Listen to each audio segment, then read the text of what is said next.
Oke, nah kepada semua peserta webinar gitu ya, silahkan untuk mengajukan pertanyaan jawabannya nanti kita sampaikan kepada pembicara di kolom Q&A, di kolom question and answer itu ada, silahkan masukkan di situ. Nah ini udah ada beberapa yang nanya, kita akan mulai beberapa pertanyaan kita sampaikan ya. Saya coba lihat ini ada dari Chandra Sinambela. Selamat siang, izin bertanya. Bagaimana dengan ketentuan pasal 16 Undang-Undang Nomor 18 Undang-Undang Advokat yang menyatakan bahwa advokat tidak dapat dituntut dalam menjalankan tugas profesinya untuk kepentingan pembelaan kliennya sehubungan dengan pasal-pasal RUU KUHP terkait advokat. Bagaimana dengan penerapan pasal 18 Undang-Undang Advokat yang menyatakan advokat tidak dapat diidentikan dengan kliennya sehubungan dengan pasal KUHP pasal 515. Apakah advokat yang diduga melakukan satu tindak pidana wajib diperiksa secara kode etik terlebih dahulu? Nah, ini pertanyaan dari Chandra Sinambela. Ini mungkin saya lempar aja kepada Prof. Edi dan juga kepada Bang Arteria. Karena begini loh, Prof. Terus terang, memang tadi saya sempat bilang gitu ya, mempengaruhi penegak hukum lain, ya memang tugas advokat. Mempengaruhi yang kita maksud adalah dengan argumen yang dibangun, dengan pembuktian-pembuktian, baik itu bukti surat, bukti saksi, ahli, ya itu memang tugas kita gitu. Jadi kalau pasalnya dibuat nanti juga tidak terlalu spesifik yang memang benar-benar pidana banget gitu ya, di lapangan akan terjadi banyak advokat dipanggil diperiksa. Akan banyak terjadi kejadian begitu. Dan akhirnya lama-lama advokat juga jadi nggak berani bela kliennya. Bagaimana pendapat Prof. Edi dan Bang Arteria Dahlan? Karena ini tujuannya sama. Kalau saya masih sama dengan Bang Junifer nih. Jangan cuma dirubah, ya di take out aja gitu loh, Prof. Edi dan Bang Arteria. Kita serahkan Prof. Edi. Mas Andi. Jadi saya mau katakan begini dulu ya. Bahwa di dalam pembagian hukum pidana itu ada yang dikenal dengan istilah delicta commune dan delicta propria. Sekali lagi, delicta commune dan delicta propria. Delicta commune itu ditujukan bahasanya itu setiap orang. Tapi kalau delicta propria itu adresatnya khusus. Ya, adresatnya khusus. Misalnya kita membuka pasal 290 KUHP yang mengatakan nakoda. Jadi kan khusus di situ. Nakoda misalnya begitu. Atau misalnya di dalam pasal 418, 419 KUHP misalnya tentang setiap pejabat negara. Itu kan delicta propria. Tetapi kaitannya dengan pasal 18, itulah yang saya selalu mengatakan sebenarnya tanpa pasal itu pun, pasal 18 undang-undang, pasal berapa tadi itu yang setiap advokat yang melani yang melaksanakan tugas dan lain sebagainya tidak boleh dituntut dan lain sebagainya. Sebetulnya pasal-pasal seperti itu adalah pasal-pasal yang redundant. Mengapa saya katakan pasal-pasal yang redundant? Karena pasal 50 KUHP itu di seluruh dunia mengatur hal yang sama, yang disebut dengan istilah sebagai ambtelijke bevel. Ambtelijke bevel itu orang yang melaksanakan perintah undang-undang. Jadi mau dia advokat, mau dia dokter, mau dia insinyur, mau dia anggota DPR, mau dia jaksa polisi dan lain sebagainya, selama dia melaksanakan tugas fungsi sesuai dengan undang-undang yang mewajibkan kepada dia, memang dia tidak boleh dituntut di depan pengadilan maupun digugat baik secara keperdataan maupun dituntut secara kepidanaan. Cuman kita tahu persis banyak undang-undang kita itu yang kemudian dia ini karena tidak begitu yakin ditegaskan lagi. Coba buka misalnya dalam Undang-Undang Ombudsman Republik Indonesia itu ada di state. Coba lihat lagi misalnya dalam Undang-Undang tentang Suksduk anggota DPR MPR itu dikatakan di state lagi di situ tidak boleh dituntut dalam melaksanakan tugas. Sebetulnya profesi apapun dalam pelaksanaan tugas, fungsi dan kewajibannya selama dia sesuai dengan undang-undang memang tidak boleh dijatuhi pidana. Yang kita sebut dengan istilah ambtelijke bevel atau boleh juga disebut dengan istilah beroepsrecht. Beroepsrecht itu artinya hak jabatan dia, hak profesi dia. Jadi itu sebabnya tadi saya sudah mengatakan saya memandang bahwa memang pasal ini diskriminatif hanya ketika dia hanya memuat profesi advokat di situ. Jadi ini yang kemudian akan menjadi bahan pertimbangan untuk kami meninjau ulang ketentuan pasal 282 RUU KUHP. Saya kira demikian, Mas Andi, dari saya. Terima kasih, Prof. Edi. Bang Arteria Dahlan. Bang Arteria kan juga teman-temannya masih banyak advokat juga nih.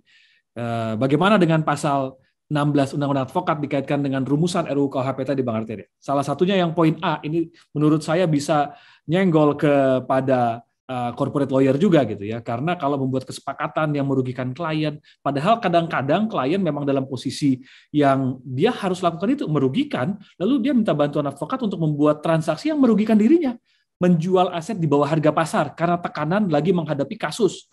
Ya, bagaimana gitu, Bang Arteria Dahlan?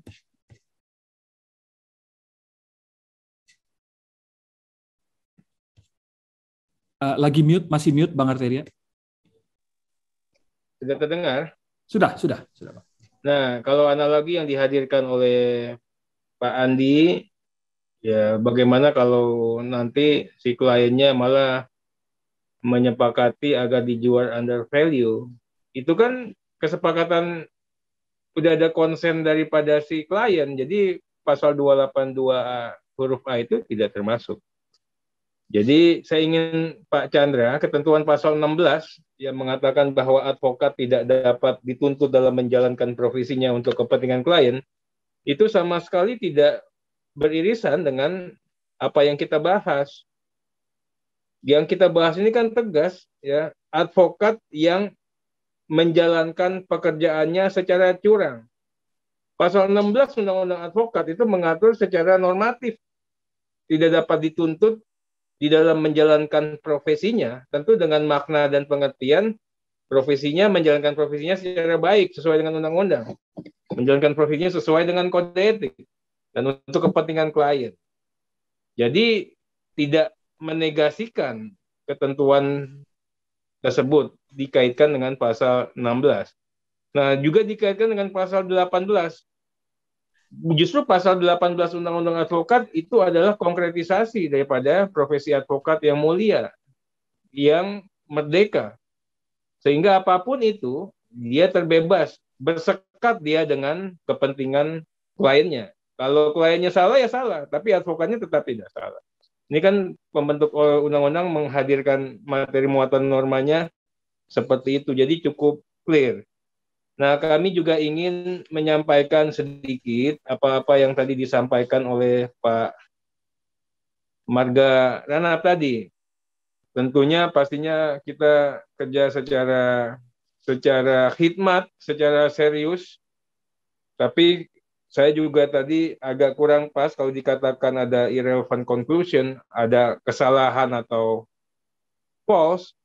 Nah, bahkan bertendensi secara sesat mendegradasi profesi advokat. Kita nggak ada kepentingan sampai segitu banget untuk itu. Bahkan kita sangat bangga dengan advokat-advokat. Nah, perlu kami ingin klarifikasi yang disampaikan sama Pak Margaret tadi. 281 itu kita nggak bicara advokat loh. 281 itu kita bicaranya setiap orang. Jadi bukan bicaranya advokat.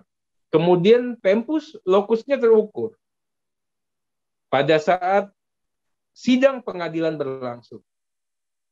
Kemudian di pengadilan yang sedang mengadakan sidang perkara tersebut. Jadi terukur sekali. Jadi kalau dilihat seperti itu pastinya bukan DPR yang keliru. Mungkin yang di teman-teman juga harus lebih cermat untuk ininya. Kemudian 281 itu kalau dikatakan mendegradasi profesi advokat, tidak. 281 ini klausul yang universal. Di semua negara ada nih klausul ini, Pak. Nah, kalau dikatakan nanti sesat, ahistoris atau tidak ilmiah, mungkin saya ingin tanyakan, masa iya sih semua negara sesat, ahistoris dan tidak ilmiah? Ini sangat universal 281. 281 saya katakan ini nggak ada isu lagi. 281 nih. 282 reformulasi, kalau saya lebih berpikir kita harus menyikapinya secara arif dan bijaksana, karena di DPR ini kan kita tidak hanya tahu salah, tapi bagaimana menjaga muka semua orang. Bagaimana proses kelembagaan ini tetap berjalan secara tidak melawan hukum. Supaya juga tidak melawan hukum plus tidak gaduh. Nah, memang alternatifnya harus dihadirkan secara hati-hati sekali. Kita akan mikir 1000 kali. DPR itu akan berpikiran 1000 kali. Kalau Prof ini kan akademisi hebat, udahlah unhappy, silakan ada kanal ke Mahkamah Konstitusi. Di DPR ini kalau bisa semua yang kita buat ini jangan di-challenge di MK, tapi kan nggak bisa juga. Tapi kita tuh setiap buat undang-undang begitu. Cek lagi, apakah ada putusan MK nggak di situ? Cek lagi, bagaimana di negara lain. Ini kita hadirkan terus. Kita meminimize betul setiap norma itu di-challenge di Constitutional Court. Tapi apa boleh buat, itu kan hak warga negara untuk seperti itu. Pastinya kita akan menghadirkan formula materi muatan norma yang bisa nyaman bagi semuanya, juga tidak menjadikan pertanyaan bagi pihak-pihak yang lain. Makanya tadi saya usulkan kalau kita drop, bisa, tapi nanti akan banyak juga orang yang minta drop di klausul yang lain. Karena kan kita ngaturnya ini, KUHP ini ngaturnya ini semua profesi, Pak. Semua kalangan, semua umur, semua jenis kelamin, semua kelas sosial, itu diatur di KUHP semua, Pak. Jadi memang kita harus hati-hati. Advokat kita berikan, nanti yang di jasa konstruksi minta lagi. Yang di sini undang-undang kesehatan, tenaga medis dan perawat minta lagi dan sebagainya. Saya lebih menyarankan ya tadi ya, biar kita bisa kalaupun mau dirubahnya dengan cara-cara yang sangat hati-hati. Dan kalaupun memang harus di-drop, tentunya harus ada penjelasan, karena mensosialisasikan yang sudah jelas saja ini masih sulit di masyarakat. Nah, mungkin itu sebagai tambahan, Pak Moderator. Terima kasih, Bang Arteria. Ya, saya sih senang. Pokoknya masih ada ruang buat drop, tapi tinggal nanti dikaji lagi, gitu ya. Nah, ini ada pertanyaan lagi nih. Kalau ini 281, tadi menarik Bang Arteria bahas 281. Ada pertanyaan dari Daniel Pardede. Salam hormat, pertanyaan jam 3.01. Salam hormat untuk para pembicara, izin bertanya. Terkait pasal 281 huruf A RUU KUHP, tindakan-tindakan mana saja yang termasuk tidak mematuhi perintah pengadilan? Apa dengan tidak melaksanakan isi putusan bisa juga disebut sebagai tidak mematuhi perintah pengadilan berdasarkan pasal 281 huruf A? Tadi yang menarik catatan dari saya adalah Bang Arteria bilang bahwa 281 itu berlaku universal. Betul. Contempt of court itu ada di mana-mana. Betul. Dan saya juga setuju bahwa itu ada. Tapi dari pertanyaan ini malah lebih menarik lagi. Kita sama-sama, ya, saya sama beberapa teman-teman, banyak teman-teman menyadari bahwa perkara perdata di Indonesia itu seringkali tidak terlalu efektif dan sulit, gitu. Karena beberapa orang bahkan membiarkan saja perkaranya sampai nanti nyampe di Supreme Court, sampai di Mahkamah Agung, bahkan sampai PK. Penetapan-penetapan yang ada pun kadang-kadang sulit sekali dilaksanakan. Kepikir dari pertanyaan Daniel Pardede adalah, apakah mungkin contempt of court itu juga diluaskan, bukan hanya dalam konteks di dalam persidangan, tetapi juga dalam konteks apapun itu dokumen yang dikeluarkan pengadilan. Misalnya kita minta hakim pengadilan perdata memanggil saksi dan ada panggilan saksi. Nah, bisakah itu termasuk contempt of court apabila itu di luar persidangan? Dia tidak mau hadir, gitu kan? Berikutnya lagi, misalnya ada penetapan yang dikeluarkan dalam sebuah perkara perdata misalnya. Nah, tapi tidak dilaksanakan oleh pihak-pihak yang berperkara atau yang kena pengaruh dalam penetapan itu. Bisakah pasal ini diperluas untuk berlaku juga ke mereka? Tujuannya apa? Agar agar pendapat dari banyak pihak, juga pihak-pihak luar negeri dan investor, itu bisa semakin positif terhadap penegakan hukum kita. Penegakan hukum perdata di Indonesia itu terus terang lemah karena instrumen untuk menegakkan, mengeksekusinya tidak mudah. Gimana pendapat dari Prof. Edi dan Bang Arteria? Siapa dulu? Prof. Edi dulu, boleh? Ya, terima kasih Mas Andi. Sebetulnya kalau kita melihat dalam konstruksi pasal 281 mengenai contempt of court, maka secara doktriner contempt of court memiliki dua makna ya. contempt of court di dalam pengertian yang sangat luas itu termasuk tidak melaksanakan putusan pengadilan. Itu sangat luas sekali. Termasuk juga di dalamnya itu adalah obstruction of justice, tindakan menghalang-halangi proses persidangan, apapun itu, baik di dalam konteks perdata maupun konteks pidana. Oleh sebab itu ketika kita berbicara misalnya dalam KUHP yang existing, jadi misalnya pasal terkait penghilangan barang bukti, kemudian pasal terkait menyatakan kesaksian palsu di depan persidangan, itu pada hakikatnya itu masuk dalam contempt of court di dalam arti yang luas, apapun bisa. Karena apa? Karena sebetulnya contempt of court atau penghinaan terhadap pengadilan ini ada dua hakikat di sana. Yang pertama adalah ini adalah lembaga yang memang harus dihormati, lembaga peradilan, tempat orang mencari keadilan di situ. Dan yang kedua sebetulnya dalam menggali kebenaran material itu memang harus dilakukan dengan fair, dengan sungguh-sungguh. Sehingga mengapa dikatakan bahwa obstruction of justice di dalam konteks contempt of court itu merupakan bagian dari contempt of court itu sendiri. Kalau kita melihat dalam konteks pasal 281, sebetulnya memang apapun produk pengadilan itu harus dilaksanakan dan harus ditepati. Karena pada hakikatnya ketika dia tidak melaksanakan putusan pengadilan, termasuk di dalamnya adalah penetapan pengadilan, pada hakikatnya dia menghina pengadilan itu sendiri. Itu dalam konteks pasal 281. Yang kedua, memang benar Mas Andi, itu sangat dirasakan ya, apalagi dalam konteks PT-UN. Kalau dalam konteks peradilan tata usaha negara itu sering disebut dalam teori putusan TUN itu sebagai floating decision. Jadi putusan yang bersifat mengambang, ya. Jadi nggak tahu apa konsekuensinya. Apalagi tadi dikatakan juga oleh Mas Andi, misalnya dalam konteks perdata, itu biasanya ya sesama lawyer tahulah ya, bagaimana caranya berupaya untuk menghalang-halangi eksekusi itu. Jadi apa ada gugatan lain dan lain sebagainya. Ini yang kemudian sekarang sedang disusun oleh pemerintah terkait RUU Hukum Acara Perdata. Kita menghindari hal-hal yang seperti itu. Jadi betul-betul memang itu harus dihormati. Termasuk juga benar yang dikatakan oleh Mas Andi tadi. Memang ada perbedaan mendasar antara peninjauan kembali di negara kita dan di negara-negara yang lain ya. Jadi sekarang ini, dan bukan sekarang ini, sudah lama lah 20 tahun terakhir ini, orang itu melihat peninjauan kembali itu sebagai peradilan tingkat 4. Jadi ya orang di PN gampang, nanti di PT, kalau PT kasasi, nanti kasasi kita bisa PK, padahal sebetulnya tidak demikian ya. Itu mengapa sampai di dalam konteks peninjauan kembali itu dikatakan sebagai buitengewoon rechtsmiddel. Upaya hukum yang amat sangat luar biasa.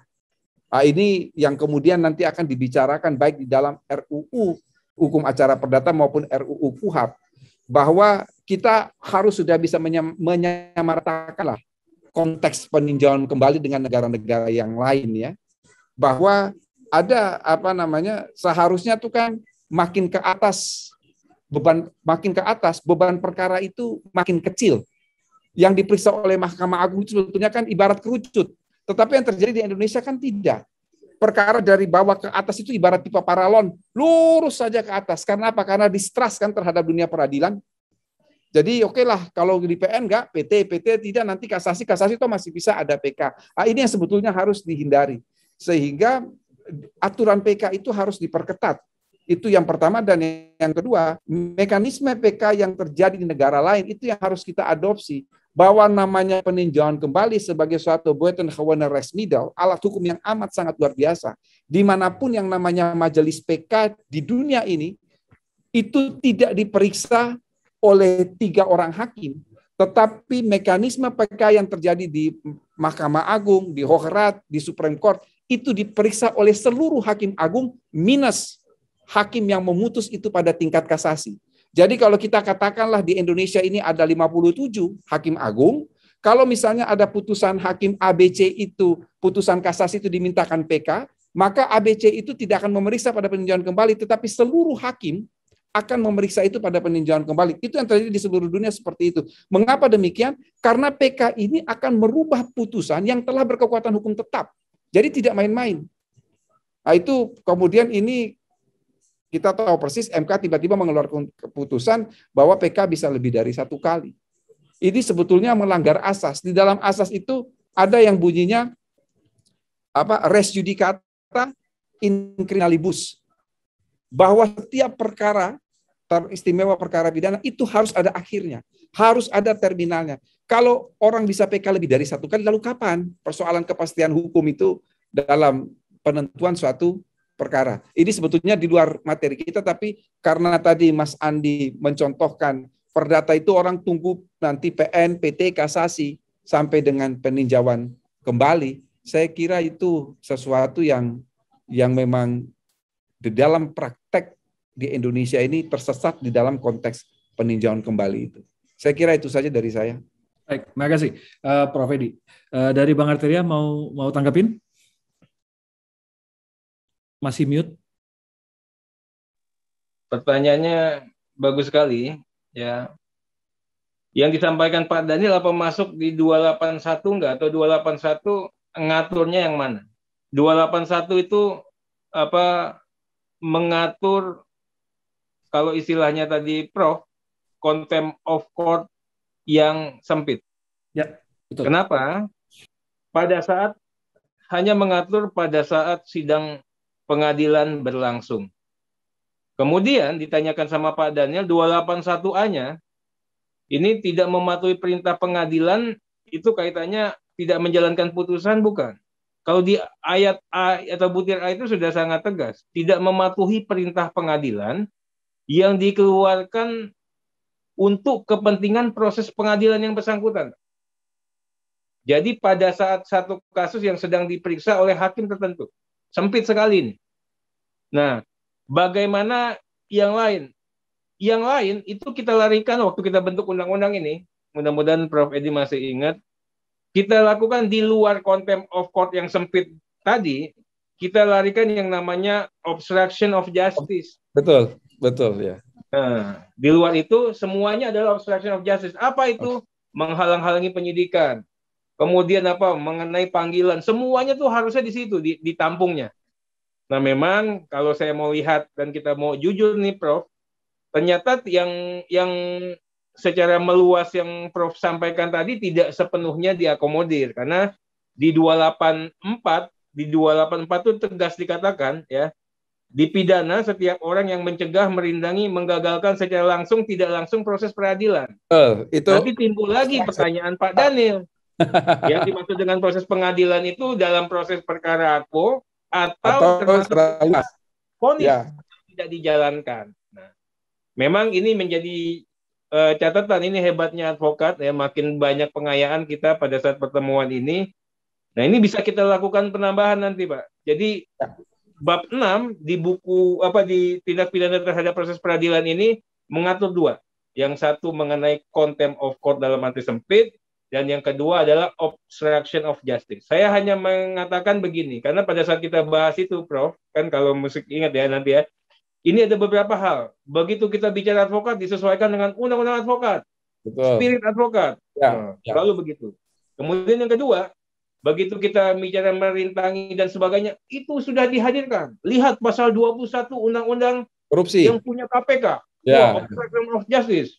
Nah, bicara contempt of court in detail, sempat juga dikatakan, Prof, katanya waktu kemarin. Ini kan kita lagi mau buat RU contempt of court. Nantilah kita hadirkan di situ. Bahkan tegas, ini kan cuma lex general ini RKUHP. Nanti masih dapat diatur lebih lanjut secara komprehensif, secara detail di undang-undang lex spesialis. Advokat aturlah di RU advokat. Yang lain atur di mana. Itu waktu itu pembicaraannya seperti itu. Tapi tadi penjelasan kami atas pertanyaan Pak Daniel itu ya seperti itu, Pak Andi. Baik, terima kasih. Terima kasih Bang Arteria. Jadi 284 itu udah diatur obstruction of justice bahkan untuk perdata ya. Iya. Iya. Itu ada suara siapa tadi? Yes, iya. Ya. Ya. Kalau menurut pendapat kami bahwa Ya, Bang Mardhani. pasal 281 itu sebenarnya lebih cenderung diatur dalam hukum acara gitu. Artinya tidak bisa, karena yang dirugikan kalau orang tidak mematuhi perintah peradilan itu kan adalah orang yang tidak hadir dalam persidangan tersebut. Disinilah yang kami sampaikan tadi, kekeliruan yang unsurnya ini akan sangat terpenuhi dalam setiap perbuatan advokat. Jadi di split sendiri advokat di situ, perbuatan tersebut yang dibikin jadi unsur-unsur dalam pasal 281 itu akan sangat mudah terpenuhi ketika ini menjadi dipositifkan.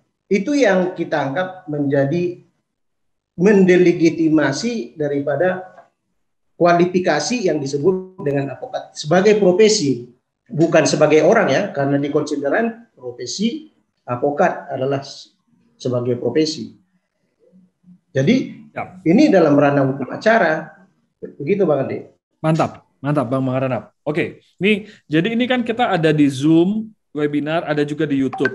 Dari berbagai pertanyaan ini ada beberapa pertanyaan yang intinya sama dan tadi sudah dijawab oleh Prof. Edi gitu juga ya, sama Bang Arteria, sama Bang Maranap. Jadi mereka bertanya, ini kok cuma advokat aja, balik ke pasal 282, kok cuma advokat aja sih yang diatur di pasal 282, yang lain bagaimana, hakim, jaksa dan segala macam. Nah, jadi kita kasih tahu ke peserta, tadi sudah dijawab oleh Prof. Edi juga, Bang Arteria juga. Prof. Edi bahkan menyatakan secara pribadi, ya memang itu terkesan diskriminatif. And Prof. Edi bilang akan lakukan sesuatu, kita tunggu aja apa yang bakal dilakukan nantinya. Ya mudah-mudahan drop ya. Udah 5 kali saya minta Prof. ya, mudah-mudahan drop gitu. Oke, tapi ini kembali ke Bang Arteria Dahlan.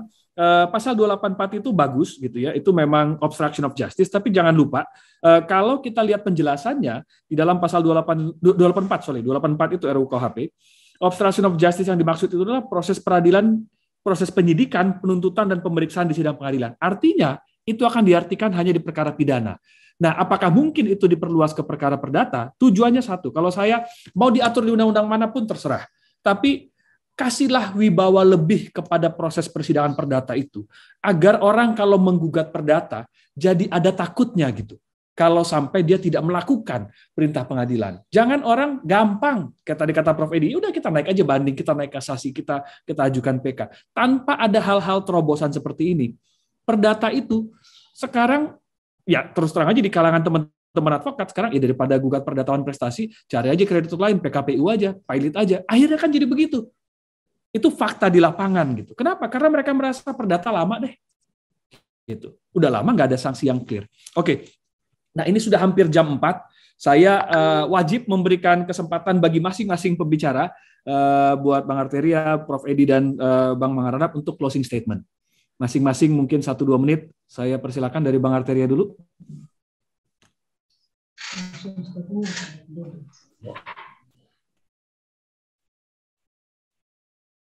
Masih mute, Bang? Masih mute? Ya, pada akhir kata kami ucapkan banyak terima kasih atas perhatian, atensi, niat baik teman-teman Peradi SHI di bawah kepemimpinan Pak Junifer yang membantu kami untuk lebih mencermati pasal-pasal di dalam RUU KUHP yang sedang dan akan kita finalisasi. Tentunya pertemuan hari ini bukan pertemuan tanpa makna. Segala masukan yang disampaikan oleh Pak Junifer, Pak Andi, Pak Ngararap, dan teman-teman advokat itu akan kita akomodir sebaik mungkin. Mudah-mudahan tidak mudah-mudahan menambah pengayaan dan sekaligus juga menyempurnakan apa yang sudah kita selesaikan pada periode kemarin. Kami berharap teman-teman siapapun itu termasuk Peradi SHI tetap mengawal proses ini. Saya adalah orang yang paling senang untuk selalu diawasi. Jadi jangan sampai nanti kita gantungkan, oke, nanti ada RUU advokat sedang dibahas, kita mainkan di sana. Enggak seperti itu. Setiap produk harus dilakukan secara optimal, produk undang-undang harus juga secara paripurna dalam konteks materi muatan maupun juga konsekuensi hukumnya. Mudah-mudahan ini tidak pertemuan terakhir. Kami senantiasa sangat senang sekali apabila Pradi Bang Junifer ya, setiap saat bisa memberikan masukan dan pengayaan dalam konteks tidak hanya pada RKUHP. Kami menyayangkan betul sebenarnya kehadiran teman-teman advokat itu harus pada saat kita pembahasan di Omnibus Law. Karena kan teman-teman inilah yang banyak tempur, apalagi sekarang eranya sudah era advokat yang multispektrum. Tidak hanya kita bicara pidana, di situ ada investasi juga, di situ juga ada capital market, yang satu padulah dalam satu yang namanya advokat. Sayang kemarin, dan mudah-mudahan ke depan saya berjanji juga agar bisa melibatkan ya, teman-teman Pradi, apapun itu, kalau perlu nanti kita gilir untuk undang-undang ini Pradinya Bang Junimat, untuk undang-undang ini Pradinya Pak Oto. Yang penting dalam setiap pembahasan undang-undang ini Pradi harus dihadirkan. Syukur-syukur di bawah kebijaksanaan Pak Junifer Girsang, Pradi ini bisa satu, Bang. Saya tadi baru dapat hadiah dari Pradinya Pak Oto, baru saja ini jam 10 tadi kita dapat surat bahwa yang bersangkutan setuju katanya dengan usulan dari Bang Junifer untuk bisa dilakukan yang namanya Munaslup, one man, one vote, one value. Saya pikir ini suatu harapan dan kami juga berharap nanti semua pihak bisa menyambut ide ini agar kisruh dan permasalahan di Pradi ini bisa sesegera mungkin terselesaikan. Demikian, terima kasih. Sekali lagi, jayalah advokat-advokat Indonesia. Pada Bang Junifer dan jajaran pengurus Pradi, terima kasih banyak atas kerja keras, kerja hebat. Saya tahu upahnya adalah upah di surga, karena memang mengelola dan mengatur advokat ini, Bang Junifer, lebih sulit daripada mengatur anggota DPR tentunya. Terima kasih.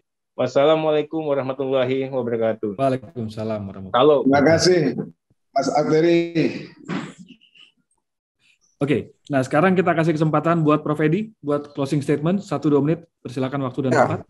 Terima kasih, saya kira apa yang ingin saya sampaikan sama seperti yang disampaikan oleh Mas Terry, Pak Jun, Pak Sirait, Mas Andi, dan teman-teman advokat. Saya terima kasih sekali, pertemuan hari ini merupakan masukan yang amat sangat bermanfaat bagi tim pemerintah yang sedang mengkaji terkait pasal-pasal yang mendapat sorotan dari publik, termasuk di dalamnya adalah pasal 282 KUHP. Dan saya senang sekali ketika memang hari ini tidak hanya saya sendiri yang diundang, tetapi juga ada Mas Terry yang notabene adalah anggota Komisi 3, sehingga ketika nanti dalam pembahasan kami sudah mempunyai frekuensi yang sama, mendengar bagaimana masukan dari teman-teman advokat terkait pasal ini. Sekali lagi saya mengucapkan terima kasih. Kurang dan lebihnya saya mohon maaf. Assalamualaikum warahmatullahi wabarakatuh. Shalom Om, Santi, Santi Om. Waalaikumsalam. Terima kasih, Prof. Bang Maranap. Salam sehat. Siap. Kita persilakan Bang Maranap untuk memberikan. Oke, terima kasih. Terima kasih Bang Arteria, Prof. Edi, bahwa kita sebenarnya tetap konsisten bahwa mengharapkan masukan kita bahwa ada kekeliruan secara ilmiah di situ. Kenapa? Bukan tanpa dasar, karena kami melakukan research di mana naskah akademis yang dibangun tidak sesuai dengan apa yang dibangun. Kalau soal normanya, oke, mungkin DPR sudah kuat, tapi kalau pondasi tidak ilmiah, bagaimana mungkin isi? Nah, maksud kami dengan tidak adanya kekeliruan tersebut, maka itu menjadi alasan untuk bagaimana supaya pasal tersebut di-drop, dan mudah-mudahan DPR dan pemerintah, Prof. Edi, bisa mendengarkan pendapat-pendapat kami tersebut. Terima kasih. Terima kasih Bang Maranap. Mungkin kehormatan saya berikan buat Bang Junifer, 1-2 menit untuk penutup. Sebelum nanti kita akan foto bersama. Foto bersama juga diminta peserta untuk mengisi link kuesioner yang ada di kolom chat box. Terima kasih. Bang Junifer, waktu dan tempat. Baik, terima kasih Saudara Andi, terima kasih Prof. Edi, Bung Arteri. Ya, webinar ini begitu banyak masukan dan kami juga baru sadar pasal-pasal yang begitu bergantung kepada profesi advokat banyak yang harus kita diskusikan. Ya, jadi mohon maaf, memang kita ini baru sadar juga pembahasan RUU KUHP ini menyentuh kita dan kemudian memposisikan kita begitu terjepit. Ya, jujur saya katakan begitu terjepit. Banyak tadi analisa dari Arteri, demikian Prof. Banyak juga sebetulnya masukan kita yang segera kita masukkan kepada DPR, demikian juga kepada Prof. Edi. Masukan itu mudah-mudahan itu menjadi perbaikan. Dan sekali lagi kami mendukung RUU KUHP ini diberlakukan, namun perlu dan penting juga harus evolve. Jadi jangan nanti istilahnya Arteri tadi katakan ini ke MK. Memang kasihan. Undang-undang di Indonesia ini terlalu banyak diproses di MK. Kasihan DPR, demikian juga biaya yang sudah dikeluarkan kemudian dimentahkan di MK. Ini yang kami khawatir supaya efektif undang-undang itu tidak menjadi bermasalah apabila diberlakukan. Sekali lagi, atas nama Ketua Umum DPN Pradi, saya ucapkan terima kasih kerjasama seluruh anggota advokat yang sudah mengikuti dan permintaan anggota-anggota yang selama ini mempertanyakan eksistensi kita dan sikap kita, sudah kita katakan bahwa kita akan mencoba membahas bagaimana 282 ini minimal bisa direvisi, tidak menjadi dikriminalisasi advokat. Terima kasih. Wassalamualaikum warahmatullahi wabarakatuh. Salam sejahtera untuk kita semua. Salam sehat. Terima kasih, Bang Junifer. Mungkin sekarang kita waktunya foto bersama dari tim IT Asia. Boleh dibantu? Ya, mohon izin.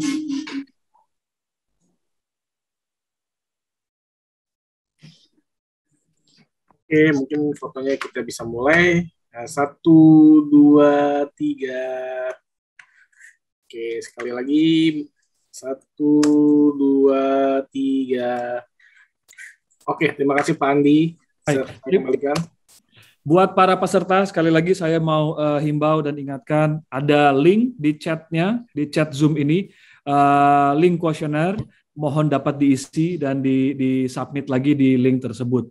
Terima kasih buat semua pembicara, buat Prof. Edi, buat Bang Arteria, buat Bang Mangaranap, buat Bang Junifer. Terima kasih buat kesediaannya dan waktunya. Terima kasih buat para peserta yang sudah setia mengikuti jalannya webinar ini. Semoga webinar ini dapat memberikan masukan kepada masing-masing peserta dan juga masing-masing peserta bisa merenung dan menyampaikan aspirasi lagi melalui media apapun kepada teman-teman di DPR, kepada teman-teman di pemerintahan untuk membela profesi advokat itu sendiri. Terima kasih, saya tutup webinar ini. Terima kasih buat semuanya.